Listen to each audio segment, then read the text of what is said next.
Assalamualaikum Ustaz. Waalaikumsalam warahmatullahi wabarakatuh. Berbicara tentang fasik. Saya nggak pernah bicara fasik tadi, saya bicara tahajud. Pertanyaan yang lain. Munafik, bagaimana jika kami yang baru mau berhijrah, namun nafsu kami masih sangat tinggi dikarenakan kami masih muda, karena itu kami masih sering sekali berbuat baik, terus maksiat. Bagaimana pendapat Ustaz? Saya sudah tahu. Ya sudah, kalau sudah tahu, kenapa nanya? Aneh ini orang. Sudah tahu tapi nanya. Kurang sehat ya. Baik.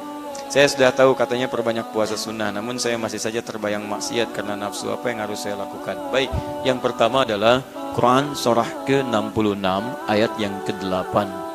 Itu ditafsir di Quran surah ke-4 An-Nisa ayat ke-17 sampai dengan ayat 18. Kemudian dilanjutkan ke Quran surah ketiga Ali Imran ayat 185.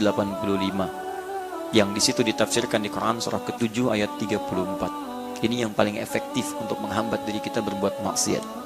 Baik. Yang pertama, setiap orang punya pilihan berubah. Punya pilihan. Jadi kalau Anda bisa memilih yang baik, kenapa Anda memilih yang buruk? Karena itu manfaatkan peluang itu sampai dengan nanti batas kehidupan terakhir kita. Apa batas kehidupan terakhir itu? Itu ketika ajal menjemput.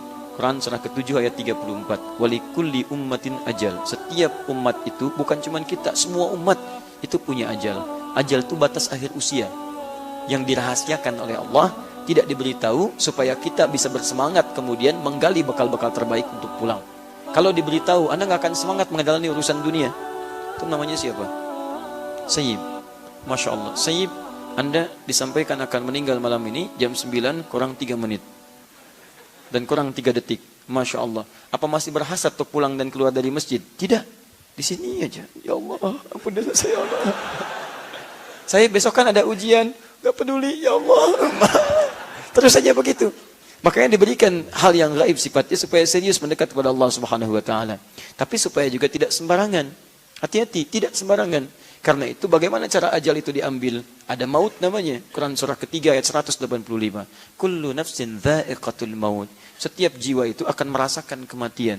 Dha'iqah itu bukan hanya merasakan, tapi semua yang merasakan itu nanti akan punya rasa. Tapi tidak setiap yang punya rasa punya persiapan. Ingat baik-baik. Ada yang punya rasanya itu 5 menit sebelum meninggal. Karena 5 menit sebelum meninggal nyawa sudah di kerongkongan, sudah tidak punya persiapan. Akhirnya tidak ada persiapan untuk kembali berubah jadi lebih baik. Ada yang rasa-rasanya, Masya Allah, sepekan sudah merasa. Ada yang besoknya meninggal, sehari sebelumnya sudah merasa. Bahkan mengumpulkan saudara, nyampaikan ini dan itu dan seterusnya. Dan banyak sekali teman-temannya seperti itu. Ulama-ulama saleh. Bahkan ada yang menyiapkan kain kafannya, ada yang menyiapkan liang lahatnya. Ada punya rasa dia. Dan diberi persiapan oleh Allah untuk bisa membiasakan itu. Saya pernah dengar kisah, dan ini kisah nyata. Disampaikan langsung oleh bagian dari keluarganya. Dan saya menjadi saksi ketika ditelepon wafatnya. Itu teman-teman sekalian, ada seorang ibu, itu ahli ta'lim. Dan saya wasiatkan berikan nasihat yang kuat kepada para akhwat ibu di belakang supaya memegang teguh juga nilai-nilai kebaikan ini. Itu cinta sekali dengan ta'lim. Ikut sana, ikut sini. Dan suaminya saleh, anaknya juga baik-baik. Sampai keadaan beliau terkena penyakit yang luar biasa, diabetes dan seterusnya, sampai kakinya sudah nggak bisa bergerak lagi. Keadaan sudah lumpuh. Tapi tahukah Anda apa yang terjadi? Setiap mendengar ada ta'lim, terdengar ke telinga beliau, maka beliau meminta suaminya untuk menggendongnya menghadiri taklim. Gendong. Dan suaminya juga luar biasa, gendong.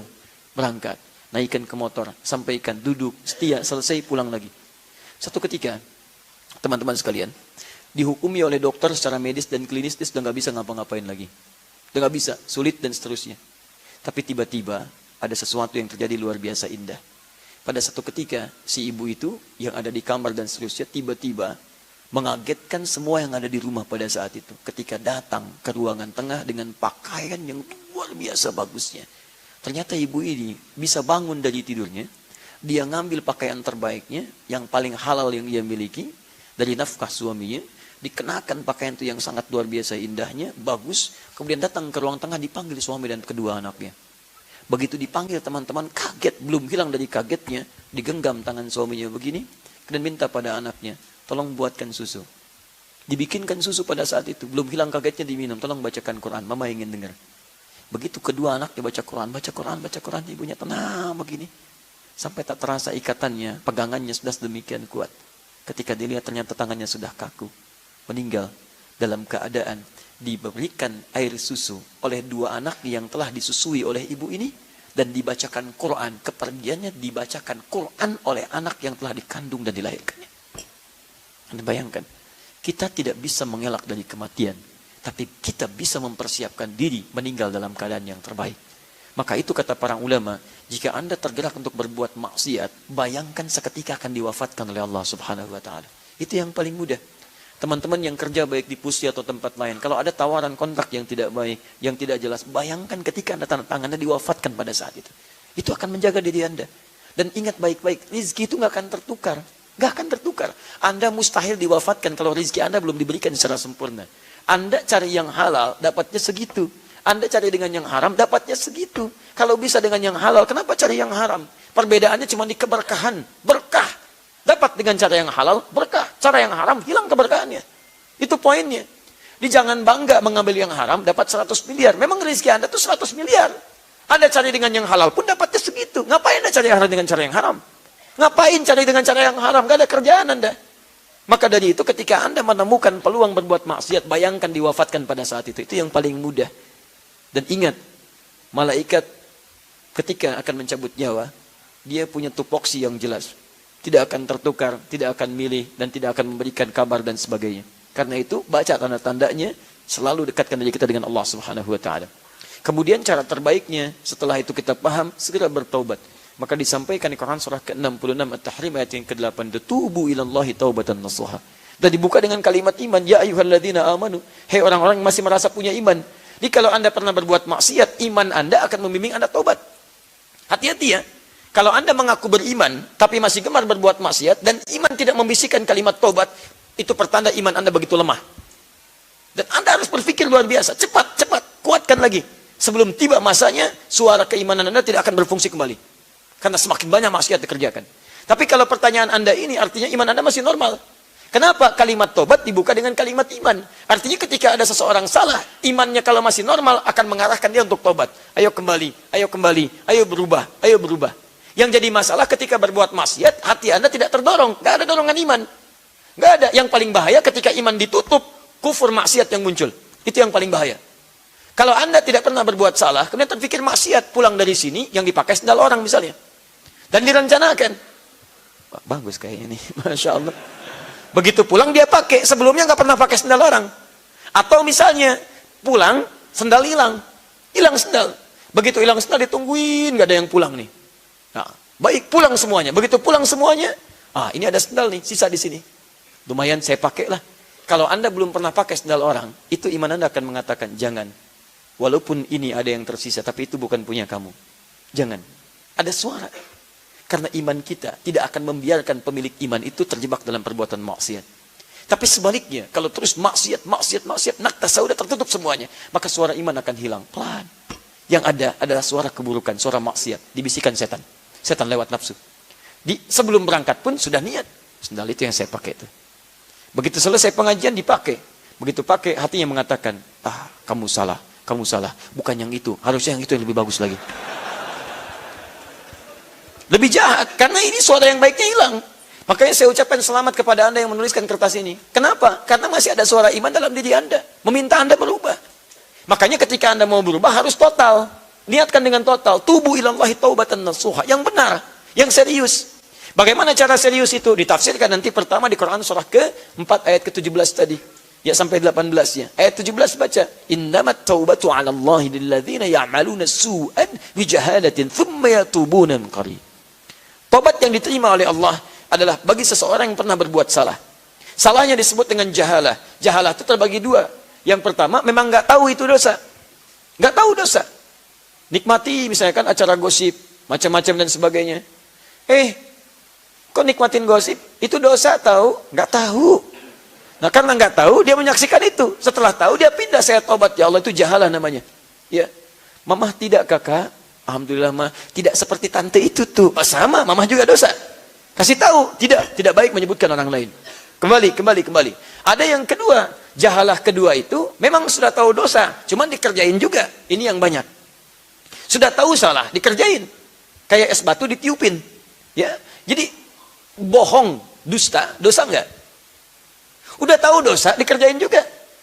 Silakan cek, gosip itu tahu dosa. Sudah tahu dosa, dikerjain juga. Itu jahala namanya. Ketika Anda terjebak pada yang seperti itu, maka segera bertobat. Tsumma yatubuna min qarib. Dia cepat bertobat. Tobat yang pertama itu disegerakan. Segerakan. Di ketika berbuat maksiat, seketika tobat. Astagfirullah, astagfirullah. Nah, kalau kebiasaan seperti itu, lama-lama kalimat tobat akan dominan dalam diri kita dan menekan perbuatan maksiat itu. Lama-lama, kalau awal-awal mau dikerjakan, astagfirullah, astagfirullah. Lama-lama kalimat istighfar hadir dalam jiwa, kelama-kelamaan bukan dikerjakan. Tapi saat melihat, sudah istighfar, astagfirullah. Saat mendengar, sudah anti, astagfirullah. Kalau Anda nggak percaya, silahkan. Bahkan kalau niat Anda maksimal mendekat kepada Allah, ingin berubah total, mengambil rumus Quran surah keempat, ayat ke-100 di situ, maka indah sekali kalimatnya, saya tuliskan dulu. Wa may yakhruj min baitihi, pertengahan ayat, muhajiran ilallahi wa rasuli thumma yudrikul maut faqad waqa'a ajruhu 'ala Allah. Perhatikan kalimatnya. Atau saya baca dari awal, wa may yuhajir fi sabilillah yajid fil ardi maragaman katsiran wasa'. Siapa yang mau berubah karena Allah, total dia berubah, dia niatkan karena Allah. Kata Allah, kalau masih ada waktu hidupnya, saya jamin. Pertama, saya berikan ketenangan dalam jiwanya. Anda nggak percaya, silakan. Anda nggak pernah ke masjid, kumpul-kumpul dengan orang. Tiba-tiba Anda ke masjid. Begitu Anda ke masjid, akan terjadi ketenangan dalam jiwa. Perbedaan. Akan ada kenamaian, nikmat. Dulu kumpul-kumpul nggak jelas, sekarang ikut taklim. Awal-awal nggak enak, tapi lama-kelamaan ada sesuatu yang berbeda dalam jiwa kita. Setelah itu, muraghaman katsiran. Allah ganti segala hal yang dianggap rugi. Ini artinya, ketika Anda berhijrah, boleh jadi ada bagian dari dunia yang terasa ditinggalkan. Tadinya sekian, tiba-tiba dapatnya hilang. Tadinya riba ditinggalkan, tiba-tiba begini. Tapi nanti Allah akan berikan berkah yang lebih daripada sebelumnya. Tapi kalau Anda tiba-tiba hijrah total dan wafat pada saat itu, wa may yakhruj min baitihi muhajiran ilallahi wa rasuli thumma yudrikul maut, kemudian wafat pada saat itu, baru niat wafat, faqad waqa'a ajruhu 'ala Allah. Taubatnya diterima, wafatnya dalam keadaan mendapatkan pahala dan dijamin surga pada saat itu. Dan itu ayat diantaranya mengisahkan tentang orang-orang yang dulunya pernah berbuat maksiat, bahkan pernah bunuh 100 orang diantaranya. Begitu dia bunuh, dia tobat, datang ke majelis ilmu, di pertengahan meninggal. Begitu wafat di pertengahan, sekalimat tobatnya di tiap jalan diterima oleh Allah. Langkahnya menghadirkan pahala. Begitu dia bertobat, diterima tobat, gugur dosa. Langkahnya hadir pahala, wafat dengan pahala, masuk surga. Masuk surga. Anda bayangkan, bunuh 100 orang, masuk surga. Anda tuh nggak pernah bunuh orang, masa nggak bisa masuk surga? Siapa yang pernah bunuh orang? Angkat tangan. Mana polisi? Ada polisi sini. Ada peluang, teman-teman. Kenapa Anda nggak ambil peluangnya? Banyak orang berbuat salah pada saat itu dan dia bisa berubah. Kenapa kita nggak bisa berubah? Karena itu tadi, ayo cepat bertobat. Tidak ada orang manusia yang hidup di muka bumi tanpa salah, kecuali yang dijaga oleh Allah Subhanahu wa taala dari para nabi dan rasul. Kalau kita pasti salah. Karena kita berbuat disebut dengan manusia. Insan dari kata nisyan. Nisyan bersanding dengan khata di Quran. Rabbana la tu'akhidna in nasina aw akhtana. Kalau salah, ayo kembali. Allah turunkan sifat afu, memaafkan. Allah turunkan sifat ghafir, mengampuni. Ghafar, banyak ampunan. Ghafur, lebih banyak lagi. Dan Rahmanur Rahim, dan saling memberikan rahmat dalam ampunannya. Karena itu semoga Allah menguatkan diri Anda. Kalau ingin bertobat, segera bertobat pada saat ini. Ya, kemudian dekati Allah dengan kebaikan, berjanjilah, dan bayangkan ketika Anda akan mengulang kembali hal yang sama, diwafatkan oleh Allah seketika. Semoga Allah memuliakan Anda, semoga Allah memuliakan orang tua Anda, dan semoga dengan taubatnya Anda memberikan kebaikan kepada kedua orang tua Anda, ibu yang telah melahirkan Anda, ibu yang mengandung Anda, ayah yang kemudian memikul beban kehidupan Anda. Masa iya kemudian ketika Anda dilahirkan, Anda mengecewakan keduanya, dan membuat malu keduanya di hadapan Allah Subhanahu wa ta'ala. Tidakkah Anda bayangkan ketika ibu Anda dipanggil, ayah Anda dipanggil dan kecewa dengan Anda, dan Anda dipisahkan dari ibunda dan ayah Anda, dan berteriaklah ayah Anda memohon kepada Allah supaya Anda bisa dikembalikan ke surga, tapi tidak ada daya, karena pada saat itu pilihan Anda. Anda mau bahagia, maka pilihlah berubah hari ini. Tapi jika Anda memang berniat untuk masuk neraka, itu pilihan Anda. Dan jangan pernah kemudian itu disampaikan pada orang lain.